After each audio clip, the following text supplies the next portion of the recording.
全球风洞第3日，这曾是我噩梦终结的地方。智能锁发出刺耳的警报，我曾以为那是救赎，却没想过那是深渊的入场券。秦振廷带着那个女人闯了进来，身后还跟着他那对恨不得吸干我们血的爹妈。这才是秦家未来的继承人。至于你们2个没用的东西，趁早滚出去，给孙子挪位置。我妈想上前质问，却被爷爷一把掀翻，直接推向了门外零下50度的冰原。妈！我哭喊着想冲过去，却被老太婆死死揪住头发，在冰冷的地板上疯狂拖行。养你们这么久，也该还债了，正好给我的乖孙腾个暖和地方。背后传来一股巨力，我跌进了绝望的黑暗，摔在了已经冻僵的妈妈身边。极寒瞬间封锁了感官，我绝望地看着那扇门，看着那个所谓的家彻底消失。意识断裂前，我只看到秦振廷那个儒雅的背影，冷漠地转过头去。冰雪的麻木再次吞噬了我的灵魂，我尖叫着从噩梦中弹起，明明开着恒温空调，我却冷得灵魂都在颤栗。卧室门被猛地撞开，我妈冲了进来，脸色苍白的像一张薄纸。婉婉，我梦见秦振廷变了心，他把你我推到了大雪里，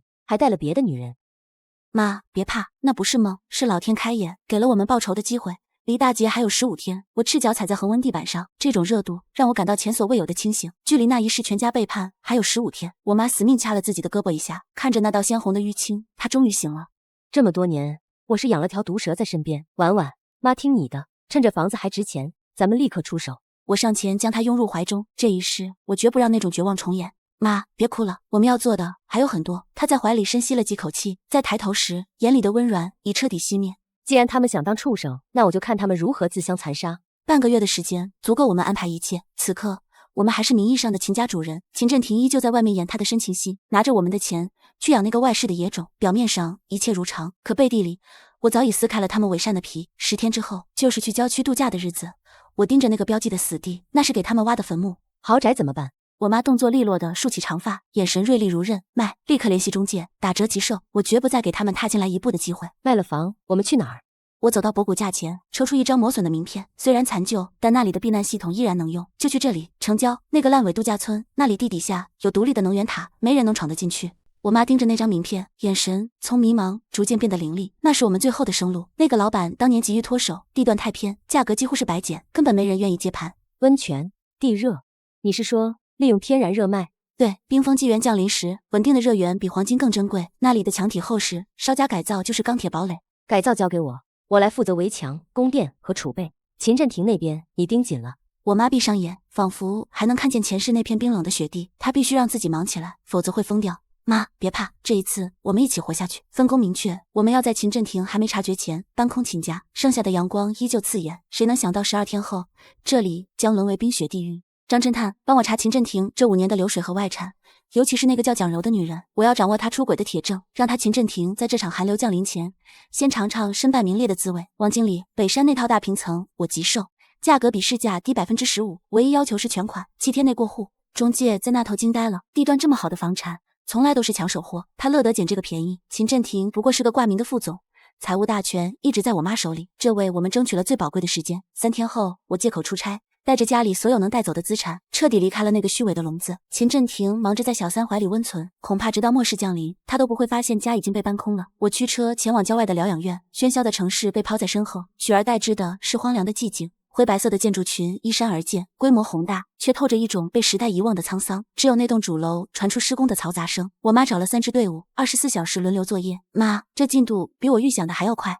我等不了，每一块加厚混凝土浇筑下去，我心里才踏实一分。外墙贴了2层新型保温棉，顶上是感应监控和高压电网，这才是我们的生存堡垒。所有的管道都接入了地热主脉，阀门独立控制，发电机和储水罐也全部到位了。看着眼前初具规模的避难所，我握紧了拳头。前世的绝望，这一世将由他们来偿还。就在这时，手机屏幕亮起，张侦探发来了第一份邮件：秦振廷的秘密。在疗养院充满灰尘的临时办公室里，秦婉打开了那封加密邮件，那是私家侦探发来的死刑判决书。报告显示，那个叫蒋柔的女人住在市中心最昂贵的御景湾公寓顶层，这套房子的年租金全是从秦振廷在海外的空壳公司账上划过去的。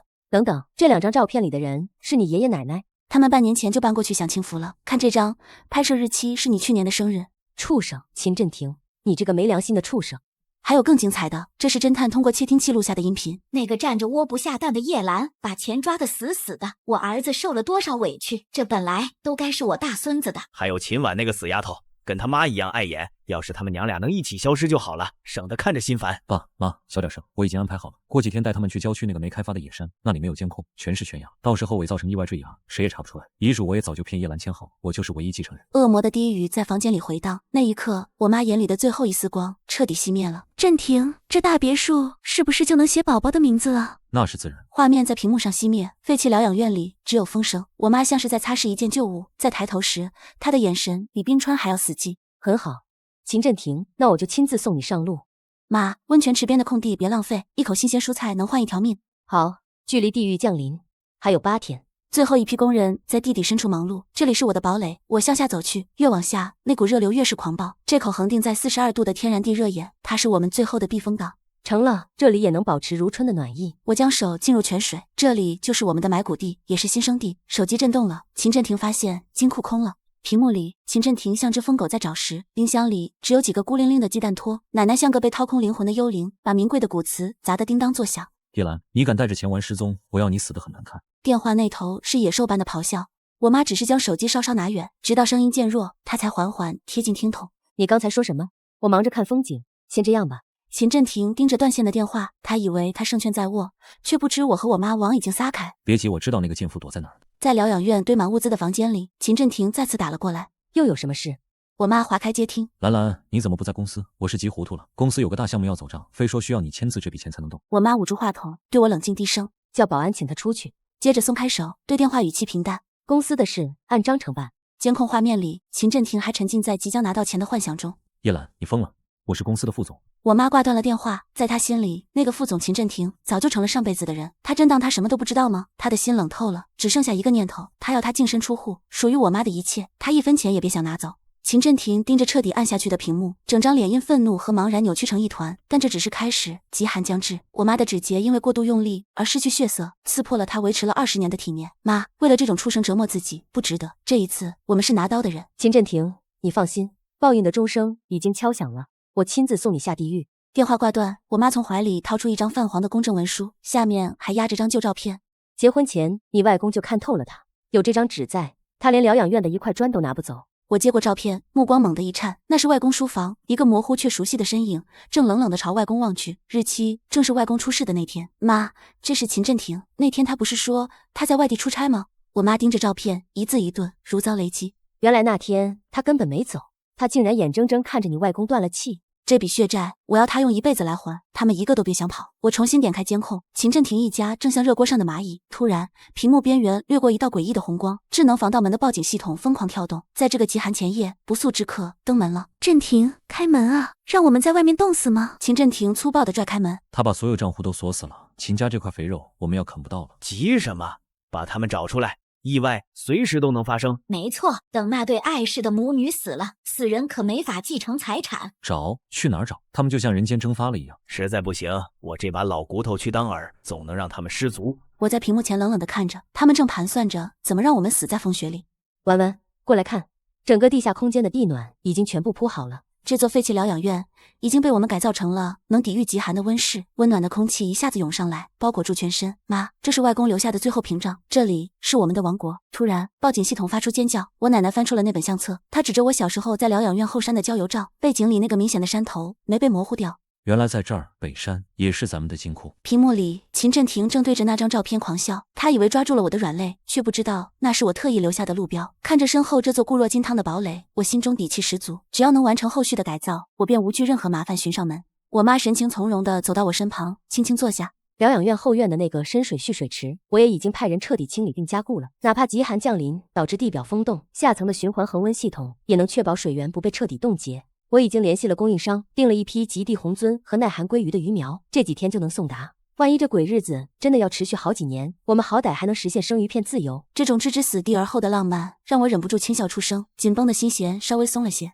这个方案很完美。他将平板推到我面前，上面是一份长长的、分门别类的货物清单。最后一步了。明天你回一趟市区，照着这个清单把货全部扫空。清单极其详尽，从备用电源到抗生素，从种子到肥料，这是我们的生存蓝图。次日，我独自驾车重返闹市区，去搜集最后的筹码。城市依然喧杂，但细看之下也有暗流涌动。紧急播报：极寒、寒潮、红色预警发布，请市民务必储存必要的生存物资。粮油区早已乱了套，排队结账的人群像沙丁鱼一样疯狂挤压。我先租下了一辆载重20吨的厢式货车，这是我未来的移动仓库。批发市场里早已人声鼎沸，不安的情绪比寒潮更早爆发。最近这种大单采购多的离谱，物资价格1个小时一个样，疯了！我手握清单，如同最冷静的猎手，在各大区域精准捕获所需，疯狂下单装车。身体虽然疲惫，但那种掌控生存筹码的充实感抵消了一切。休息间隙，母亲发来了清场完毕的消息，施工队已撤，堡垒正式封闭。收到，我这边忙完最后几单就撤。我点开了家里的监控，画面里秦振廷像只垂死的秃鹫，正对着我多年前的同学录疯狂拨号。他的语气从虚伪的温情逐渐崩塌成了气急败坏的咒骂。是婉婉的同学吗？我是婉婉他爸，那死丫头是不是躲在你那儿？对方提到在市场见过我，秦振廷僵住了，眼神中闪过一丝阴狠贪婪的毒光。末日的倒计时在耳边回响，进度必须再快一点，只要我够快，秦振廷那只贪婪的虫子就只能在我布的局里慢慢等死。他以为找回我们是救命稻草，其实那是通往地狱的单程票。当城市陷入最后的癫狂，我的堡垒正蛰伏在荒野深处，那是这片冻土上唯一的避难所。地底深处，温泉暖流正无声奔涌，一箱箱生存物资填满了车厢。在这场豪赌里，赢家只能是我。蓝白色的屏幕光在黑暗中显得格外冷冽。我利落地发完最后一条动态，手指在发送键上微微一顿，宣布离婚，选母亲。至于秦振廷，请各位直接拉黑，不必理会。锁屏，推开这扇门就是最后一步。在这里，我将补齐最后一块拼图。我将那张沉甸甸的清单推向老板，老板，按上面的规矩配货，我要最好的品质，最长的有效期。他颤抖着扶稳老花镜，眯起眼盯着那惊人的数字：500箱高能干粮，300箱特供罐头，还有那50袋真空大米，每一颗都是末世里的黄金。他倒吸一口凉气，像在看一个疯子，而我只在等他的一个点头。老板盯着清单，精明里透着怀疑：小姑娘，这样够填满3个超市了，你往哪运？我连眼皮都没抬，声音比外面的天还冷。乡下几十个村的综合供销社备货，能接就签，不能接我找别家。听到要走，他立马换了副嘴脸提钱。我没废话，直接亮了底牌。看见余额那一秒，他的腰瞬间弯了下去。有钱就是跌，亘古不变。下一站，医药仓储中心。那个精英经理接过清单时，手抖了一下，全是管制货，广谱抗生素、高效止痛药，甚至还有战备级外科手术包。他刚想拿处方药说事儿，我就堵住了他的嘴。海外慈善基金会定向捐赠，需要法律文件的话，我妈的律师团5分钟内发到你邮箱。末世前夜，规矩是个屁，现金才是唯一的王法。钱到账的瞬间，他的职业假笑就挂上脸了。他问要不要配送，我指了指门口那辆20吨的大型货车。天快黑了，最后一批燃料装车，沉重的篷布盖住了这堆末世里的黑金。结完尾款，人群散了。我一回头，看见了我妈，她靠在车边，一脸疲惫，但那双眼睛亮得吓人。妈，事儿办完了，回堡垒。回什么回？末日都要来了。这钱现在不花光，难道留给秦振廷那个畜生？走，今晚不回家，妈带你去全城最好的酒店，挥霍着最后一夜。那座金碧辉煌的销金窟就在眼前，这是文明最后的余晖，也是我们对旧世界最后的告别。我们踏入了这座城市最高的云端餐厅，在这里，文明的余晖被装点得格外灿烂。落地窗外是万家灯火，那是即将被寒流彻底吞噬的不真实的繁华。雪白的桌布纤尘不染，服务生微微欠身，递上了那本象征阶级的厚重菜单。不必看价格，先来一份顶级黑松露配陈年香槟，只要最好的，明白吗？蓝龙虾也要2份，还有最顶级的鱼子酱，直接整罐上桌。既然要挥霍，那就彻底一点。帝王蟹挑个头最大的，我们要最中心的那块肉。我们在这云端之上点满了一桌名为毁灭的盛宴，主打一个猎奇，更主打一个昂贵。我们相视而笑，那笑里有重获新生的畅快，更有末日降临前及时行乐的最后癫狂。钱这东西，只有花掉才叫资产。这辈子老天爷给咱们重来的机会，就得活个痛快。晚饭后，我们转战奢侈品中心，那些曾经可望不可及的品牌店成了我们的最后一站。老勾的笑容在母亲的扫货姿态下逐渐僵硬，他指着那几排最新款的防寒大衣和皮草，语气随意。这一排，那一排，还有架子上挂的所有限量版，除了我刚才指出的那2件，剩下的所有尺码、所有款式，我全要了，全部打包送到我的指定仓库。妈，等一下！我一把抱住她的胳膊，这哪是购物，这分明是在搬家。但我知道，这也是母亲在向过去那个卑微压抑的自己做最后的告别。面对被吓傻的导购，我回以一个客气却疏离的微笑。妈，收收心，极寒如果只持续几个月，咱们以后还得过日子，挑几件最喜欢的换洗就行。听我的，接下来的生存重点是功能性装备，而不是这些虚名。母亲被我从狂热中拽了回来，她长舒一口气，原本紧绷的肩膀终于松弛了下去。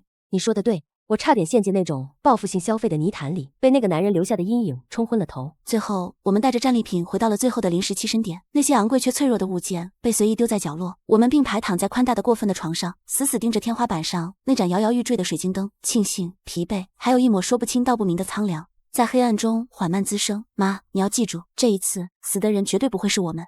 对，绝不会。母亲的声音很稳，那是隐忍多年后彻底觉醒的杀伐气。末日倒数第6天，那辆装载着我们全部希望的大型货车在夜色掩护下缓缓倒进了堡垒的围墙。在这座沉默的堡垒里，我们将等待世界彻底冻结。为了不引人注目，重型货车必须精准倒入疗养院的后勤补给口。母亲提前买下的那台大功率电动车此刻帮了我们大忙，但整整20吨的物资对我们而言，搬运依然是一场近乎不可能完成的极限挑战。我爬上车厢，用尽全身力气将成箱的燃料和米袋推到边缘，母亲在下方稳稳接住，再由她一趟一趟像工蚁一样搬入这座堡垒。疗养院曾经空旷的走廊，此刻全变成了密闭的仓库，那些需要严格控温的口粮和罐头被我们优先塞进了靠近地暖核心的房间。毕竟一旦极寒降临，外头就是最好的天然冰库，可那里必须维持生存的热度。从午后到深夜，整整4个小时，我们也才堪堪卸下一半，腰背酸疼的像是要断裂，双臂颤抖到连水杯都握不住，汗水浸透了衣衫，夜风倒灌进来，激起满身的冷战。那是死里逃生后的疲惫，也是极致的虚脱。我靠在墙边，连思考的力气都快丧失了。母亲把最后一车罐头推进屋，直接瘫软在地。晚饭是一场极致简单的放纵，我从塞满食物的冰箱里翻出了最后的榴莲披萨，微波炉叮的一声，那股浓烈甜腻的香气瞬间填满了冰冷的房间。拉开2罐冰镇可乐，气泡炸裂的瞬间，感觉活过来了。我们坐在堆满纸箱的客厅里，像2个刚干完大票的劫匪，累但是爽。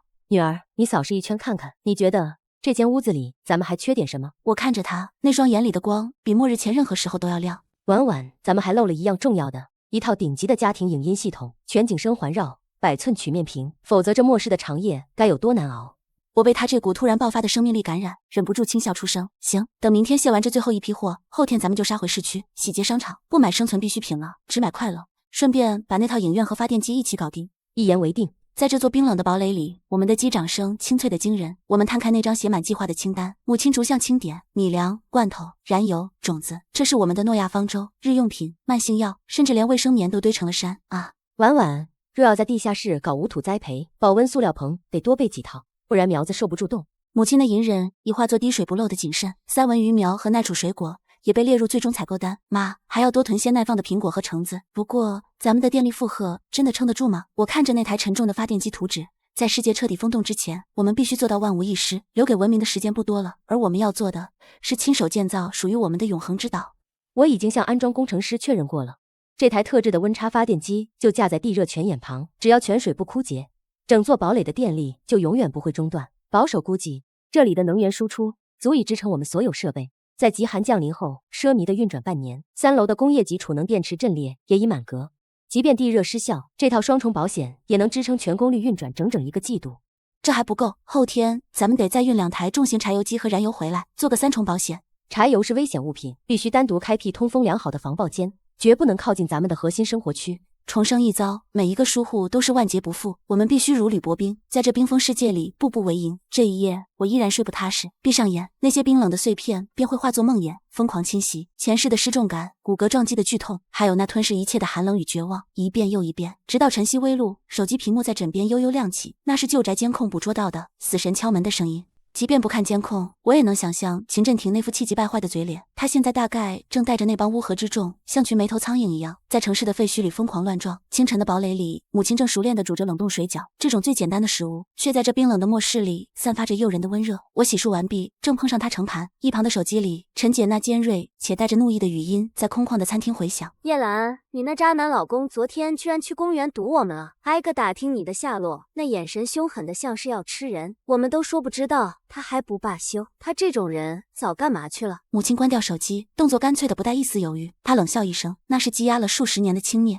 以前恨不得我死在外面，现在发了疯的找我，无非是想在末日里找张保命符。妈，那种烂人不值得你动气，放心，他们的报应已经在路上了，我向你保证。母亲接过筷子，点点头，狠狠地咬开一个饺子。在这一刻，她不仅吞下了食物，更吞下了对过去最后的仁慈。接近正午，我们终于将最后一批核心物资归置到位。当最后一扇储藏室的门完全合上，锁芯扣合的声音在走廊里回响，脊椎像是要断裂一般。在这种极限的透支下，连呼吸都带着浓重的铁锈味。母亲更是直接滑坐在地，背靠着冷硬的铁门。她觉醒后爆发出的体力，在这一刻彻底耗尽。午后短暂休整，我们再次驱车出发，目标是那个即将崩塌的市中心。4个多小时的车程，窗外的景色从荒芜寂静逐渐变得灯火通明。婉婉，那个顶级的家庭影院我看了，那个120寸的曲面屏，音质要选最通透的那款。我们聊着三文鱼苗的养殖，争论着柴油该如何更隐蔽的储存，在紧张中寻找那一点虚幻的甜。紧张筹备中，这点对未来享受的规划成了苦涩重生路上唯一能喘息的缝隙。就在车子驶上高架，霓虹灯影在脸上交错闪烁时，手机剧烈震动，是私家侦探的信息。短短一行字，却像极寒的利刃，瞬间洞穿了我的冷静。我瞳孔骤缩，心脏像是被一只无形的大手死死攥住。刹车声在夜空下尖叫，车身猛地一顿，轮胎在地面摩擦出刺鼻的白烟。啊！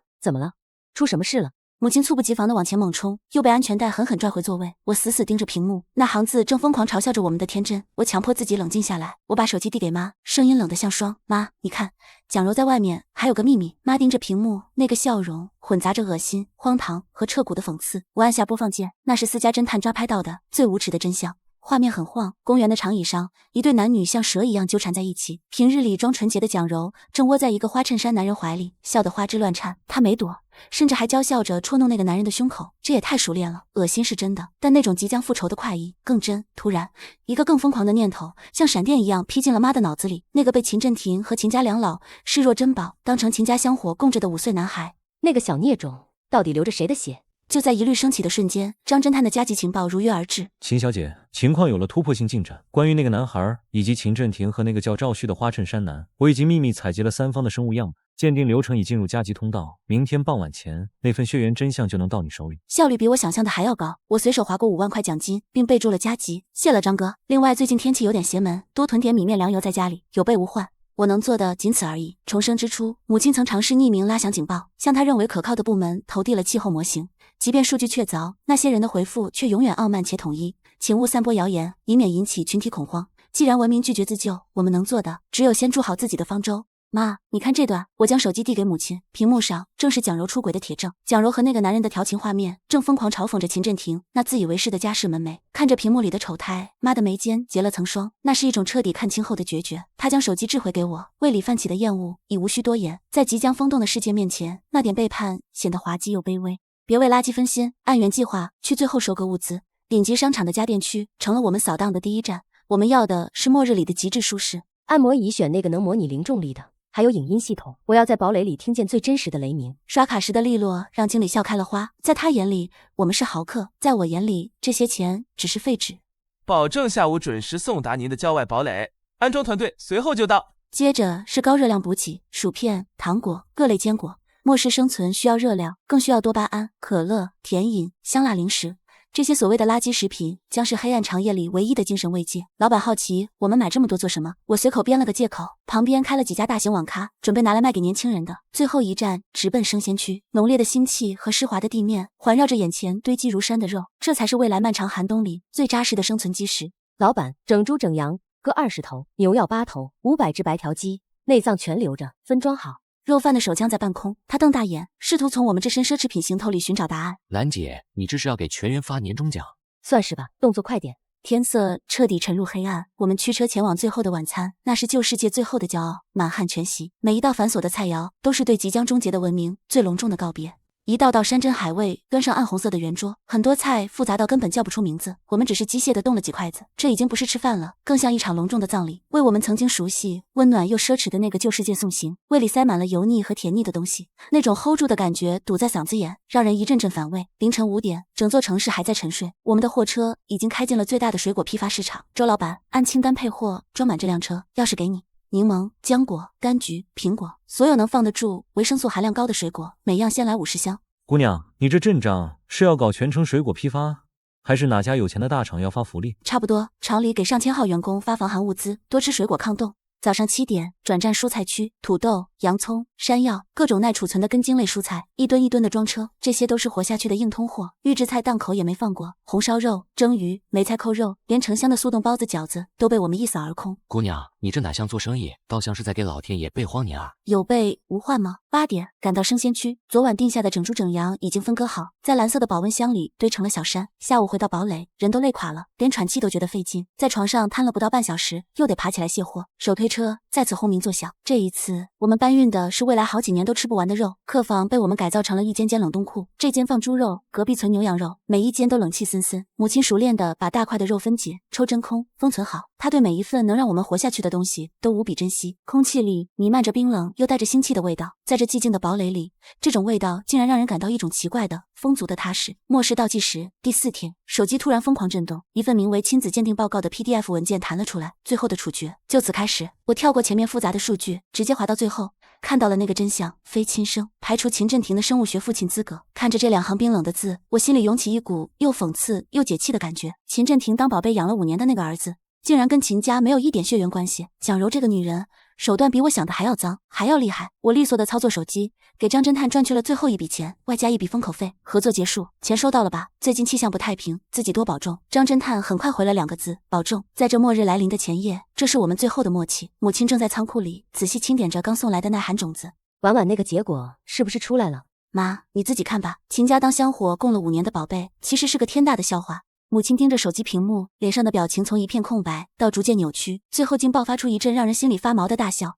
呵呵，秦振廷，你算计了一辈子，最后是在替别人白养儿子，整整5年。我们要现在把这个惊喜送给他吗？母亲眼中闪过一丝觉醒后的狠厉，她看着那份报告，恨不得立刻甩在秦振廷脸上。不，我按下他的手，声音里没有一丝温度。现在给他，他只会发疯，然后像疯狗一样乱咬。要等到他们弹尽粮绝，冻得跪在地上求生的时候，那时再把这份大礼送上，才是真正的诛心。末日倒计时，最后48小时，我们驱车前往市区，进行最后的生态采购。为了堡垒的生态循环系统，我们买空了种苗基地的活鱼和耐寒虾苗。路过宠物店时，母亲停下了脚步，她一眼相中了一只拥有冰蓝色眼睛的哈士奇幼崽。就当给咱们娘俩做个伴，漫漫长夜总得有点活气。他抱着小家伙，露出了重生以来最柔软的笑容。那天傍晚，我们在郊外的田埂上走了很久，脚下的泥土已经泛起了白霜，那是旧世界最后的呼吸。回到堡垒，顶级按摩椅的力道恰到好处地化解了疲惫。影音室里流淌着舒缓的古典乐，壁炉里的火光跳动着。母亲喃喃自语：这一切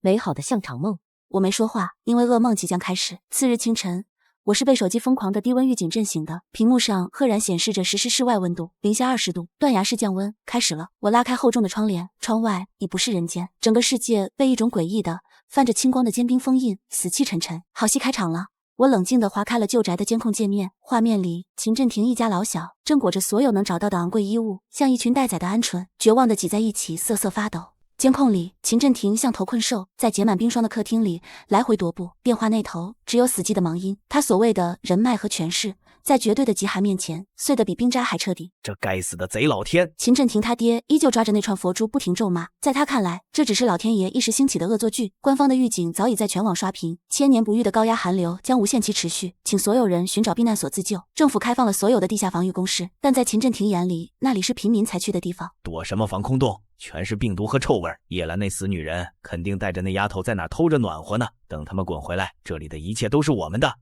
极寒正是封印地表的这一天，堡垒室内的温度计始终定格在最舒适的26度，地热能无声地流淌在每一寸地板下，而窗外传感仪传回的数据是-43度，且仍在暴跌。上一世的此刻，他们正是趁着这股寒潮闯入旧别墅，亲手制造了那场终结我们生命的意外。下午，气温一举突破了-60度的死线，曾经的豪宅，如今已是活人的坟墓。他们终于全都挤进了那个没有窗户的小酒窖，像一群躲在石头缝里的虫子，靠着最后一点空间，苟延残喘。我出10倍不100倍的钱，谁能送条被子过来，哪怕是建就大业也行。在这个钱已经变成废纸的世界里，他银行里那些数字拿来生火都嫌不好烧。我轻轻划过指尖，切换到外界的实况直播。比起看这几只落水狗挣扎，我更在意这个世界到底在以多快的速度彻底崩溃。屏幕上，穿着特制防寒服的技术员正艰难跋涉在没过膝盖的积雪中，拼命抢修着信号塔。多亏了这些冒着生命危险的人，我这里的网络信号依然满格。也正因为信号畅通，我才能舒舒服服地待在这暖和的堡垒里，实时观看那间旧房子酒窖中的现场直播。画面里，秦振廷、他的小三，还有我那对爷奶，正像一堆见不得光的老鼠，围着一盏快没电的小灯取暖。他们不停地骂着鬼天气，骂送外卖的全都停了，而所有这些怒火，最后毫无意外，全都算到了我和我妈头上。那2个扫把星最好直接冻死在外面，省得回来碍眼，还脏了我们的地方。秦振廷阴沉着脸没吭声，他大概怎么也想不明白，自己以前那些厉害的关系和手段，怎么到了这会儿全都没用了。我端起咖啡，再次找到那个熟悉的联系方式，点下了添加好友，对方几乎是1秒通过。我立刻把那段早就剪好的赵旭和蒋柔私下见面的视频，连着那份鉴定报告一起发了过去。看着发送成功的提示，我把手机往桌上一放，抱起胳膊，就像在等着看一场好戏的结局。就在这一刻，监控画面里，秦振廷的手机响了，那是他美梦彻底破碎的声音。秦振廷用冻得发僵的手指带着疑惑点开了屏幕，下一秒，一阵不堪入耳的喘息和私语声猛地从手机里炸开，打破了酒窖里死一样的寂静。那声音在这个密闭的地下室里来回冲撞，每一下都像在狠狠抽打他那张自以为是的脸。视频里，他捧在手心里的爱人正亲昵地靠在另一个男人怀中，那股子热情，怕是零下60度的严寒也冻不住。死一样的沉默，蒋柔的脸一下子由青变白，尖着嗓子叫起来，声音刺耳极了。振廷，你信我，这是假的，是那个小贱人用 AI 技术合成的，他就是看不得我们一家人幸福。我不会给他任何喘气的机会。紧接着，第二份要命的东西亲子鉴定报告的截图发了过去，排除生物学父亲关系，这行大字把他心里最后一点侥幸彻底掐灭了。秦振廷的脸色从发青到胀紫，最后一片铁青。他慢慢的抬起头，眼神里的狠劲儿冷得能把空气都冻住。拿过来，你到底还有多少事瞒着我？秦振廷发了疯一般粗暴的去拽蒋柔紧护的手机。振廷，你冷静点儿，那是秦婉在挑拨离间。没电了，怎么没信号了？我要打游戏，我要打游戏。一旁被宠坏的香火正对着黑屏的手机疯狂咆哮，吵死了！都什么时候了还玩手机？给我闭嘴！滚开！老不死的，都怪你们带我来这个破地方。爷爷下意识的后退闪躲，却忘了脚下早已覆盖了一层冰冷的寒霜。沉重的撞击声在死寂的酒窖里显得格外惊心，他的腰椎正中那排铁质货架的边缘。老头子，我的乖孙，快过来！奶奶的哭喊声中没有关心，只有面临崩溃的绝望。蒋柔只顾着紧紧搂住儿子，秦振廷则僵在原地，手机屏幕的光映着他愤怒的脸。老爷子瘫在冰冷的地上，只能发出微弱的哼哼声。秦家最后那点可怜的体面也随着这一下彻底摔碎了。秦振廷彻底慌了，他一遍遍打着急救电话，手指因为太用力都按白了，可电话那头永远只有嘟嘟的忙音。他看看地上痛苦呻吟的老父亲，又看看紧紧抱着儿子眼神闪躲的蒋柔，心里挣扎了一下，他还是做出了选择。他咬紧牙关，背起昏迷的父亲，摇摇晃晃地撞开了酒窖的门。奶奶在旁边哭喊着，却没敢上前搭把手。门一开，哪怕隔着监控屏幕，我仿佛都能感觉到那股刺骨的寒气冲了进来，瞬间卷走了屋里最后一点暖意。秦振廷背着父亲，像暴风雪里一条快要散架的小船，深一脚浅一脚的消失在外面白茫茫的大雪里。奶奶哭着想跟出去，可刚迈出2步，就被刀子一样的寒风吹了回来。她想退回屋内，却发现门口站着一个人。呵呵，蒋柔，那个平日里唯唯诺诺的女人，此刻脸上却挂着恶鬼般的冷笑。随着一声闷响，所有的希望都被她锁在了门外。蒋柔，我知道你在门后头，求你了，哪怕扔条毯子出来也行，妈真的不行了。蒋柔靠在门后的阴影里一动不动，好像在心里掐算着时间。她脸上一点表情都没有，直到门外的哭喊声越来越小，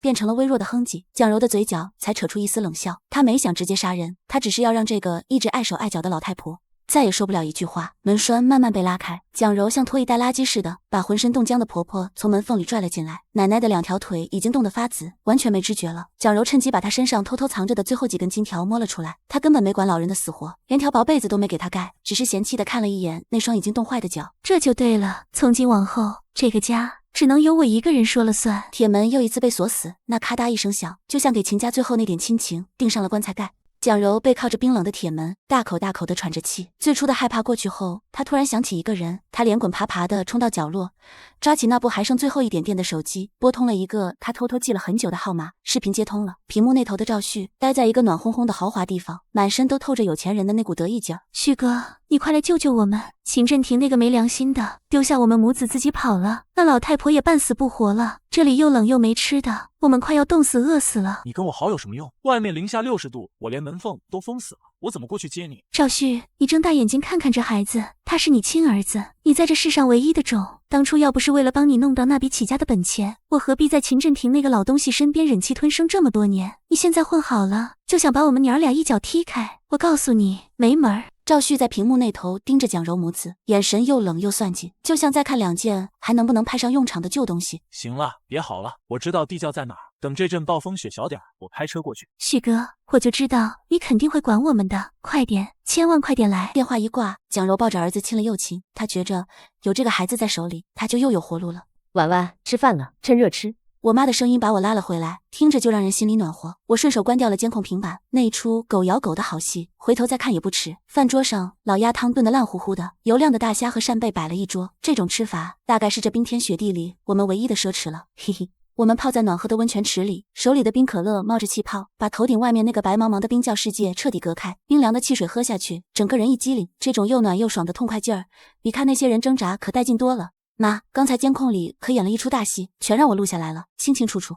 我妈饭都顾不上吃了，手还湿着就凑过来看。屏幕里那些以前欺负我们的人正在那儿互相撕扯呢。看到爷爷被那个宝贝孙子撞得瘫在地上不能动，我妈愣了一下，然后笑了出来。那是我这辈子见过她最开心的一次笑。哈哈，这就是报应。那老东西以前口口声声说我是赔钱货，现在倒好，被他最宝贝的接班人亲手送进了地狱。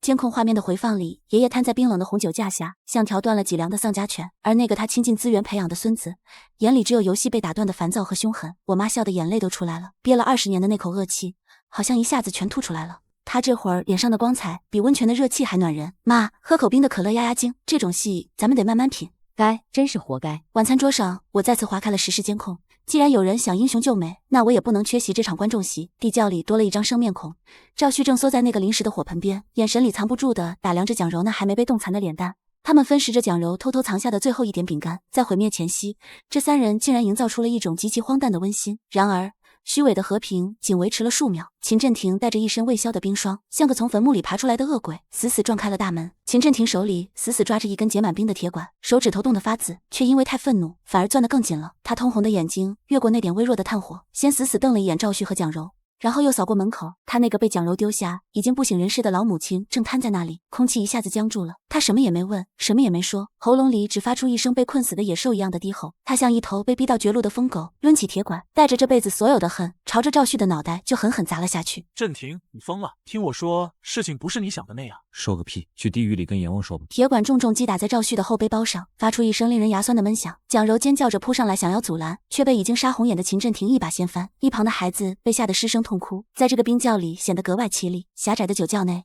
，3个人纠缠、撕咬、搏命。弟弟本就稀薄的氧气被迅速耗尽，求生欲让年轻的赵旭爆发了狠劲。他猛地一脚踹向秦振廷的胸口，顺势夺下了那个致命的凶器。极寒正一点点剥夺他们的体能，动作开始变得滑稽而迟缓，每一次呼吸都像是在吞咽碎玻璃。秦振廷靠在残破的柜边，目光空洞地看着蒋柔，这是他亲手选的路，如今终于走到了尽头。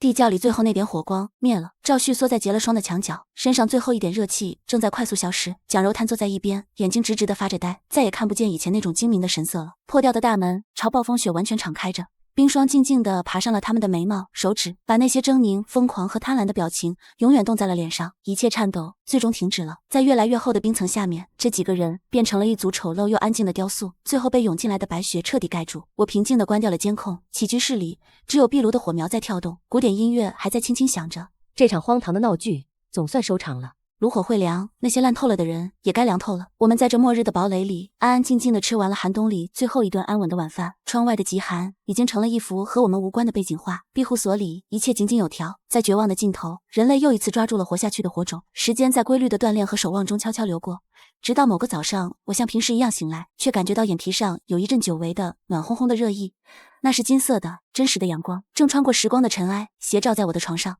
我猛地坐起来，冲到窗边，天终于亮了。笼罩了世界整整2年的灰暗云层，终于被一股力量撕开了一道口子，久违的蓝天一块块露了出来，灿烂的阳光毫无保留地照下来，给大地镀上了一层金边。世界依然被冰雪覆盖，但风雪已经停了，空气中最后一点冰晶也落了下来，宣告着那个白色地狱的结束。妈，你快看，是阳光，真的是暖的。我的声音在抖，那是经历了漫长灾难后全身心突然放松下来的无力感。我妈几乎是撞开门冲出来的，我们像终于获得自由的囚徒，迫不及待地奔向那片久违的光明里。推开顶层密封门的那一刻，清冽又干净的空气猛地涌进来，里面还带着雪将要融化的味道，那是新生的气息。